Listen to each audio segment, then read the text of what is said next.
L'ancien ministre de l'Éducation nationale Luc Ferry a répondu mardi 6 juin à l'invitation du MEDEF Land pour parler innovation et éthique. Luc Ferry s'est exprimé à Saint-Lô-les-Mines devant 300 personnes, chefs d'entreprise ou simples visiteurs, sur les opportunités et le progrès humain permis par l'innovation, en passant par la première et la deuxième révolution industrielle avec la machine à vapeur, l'ampoule à filament et le moteur à explosion.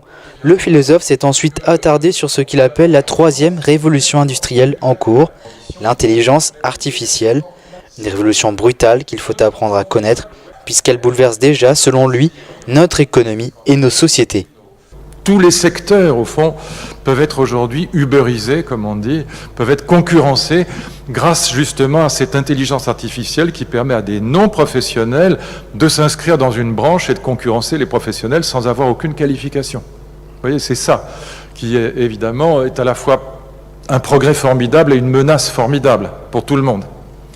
À part mon métier, pratiquement tout peut être uberisé. Et on peut remplacer des métiers très sophistiqués, par exemple en radiologie, en cancérologie. En chirurgie, c'est le plus fascinant. Par exemple, pour le cancer de la prostate, surtout si jamais cette catastrophe vous arrive, enfin catastrophe, ça se guérit maintenant, mais n'allez pas vous faire opérer par un chirurgien. Les robots sont 1000 fois plus efficaces que le chirurgien. Ils sont encore pilotés par un joystick, mais dans 5 ans, ils seront pilotés entièrement par l'intelligence artificielle.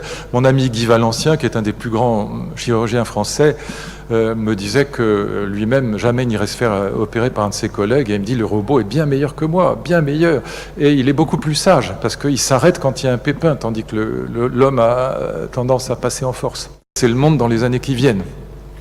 La deuxième retombée, c'est dans le domaine de la mobilité. Là, ça m'a beaucoup intéressé, c'est la fameuse Google Car, la voiture autopilotée sans volant. On commercialisera les premières voitures autopilotées niveau 4, comme on dit, c'est-à-dire pas entièrement autopilotées. C'est-à-dire vous pouvez lâcher le volant sur l'autoroute, vous pouvez lire le journal sur l'autoroute, dès 2020. Donc Renault et Peugeot. Elles existent évidemment déjà aux États-Unis. La Google Car a fait des millions de kilomètres aux États-Unis sans accident cet été. Mais en 2030, on aura des voitures totalement autopilotées, c'est-à-dire il n'y aura pas de volant. Elles existent déjà, elles sont déjà tout à fait au point. À 2 capis près, elles fonctionnent parfaitement. Plus de volant dans la voiture. Alors qu'en ont pensé les chefs d'entreprise ou cadres présents dans le public? J'ai trouvé très intéressante la conférence de Luc Ferry parce qu'elle nous permet justement de se dire qu'est-ce qui va se passer dans 10 ans, dans 20 ans et comment réorienter ou mieux orienter nos activités et puis comment former nos salariés de demain. Il faut former nos jeunes, je crois que c'est vraiment un travail de formation qui commence à la maison mais qui se poursuit à l'école et il faut que l'école prépare les jeunes au métier de demain et ne reste pas sur des schémas anciens. Parce que si elle reste sur des schémas anciens, on va former des chômeurs au lieu de former des gens qui pourront s'épanouir dans leur vie professionnelle. Des entreprises qui prennent elles-mêmes le train en marche. Nous concernant déjà dans la télésurveillance, oui.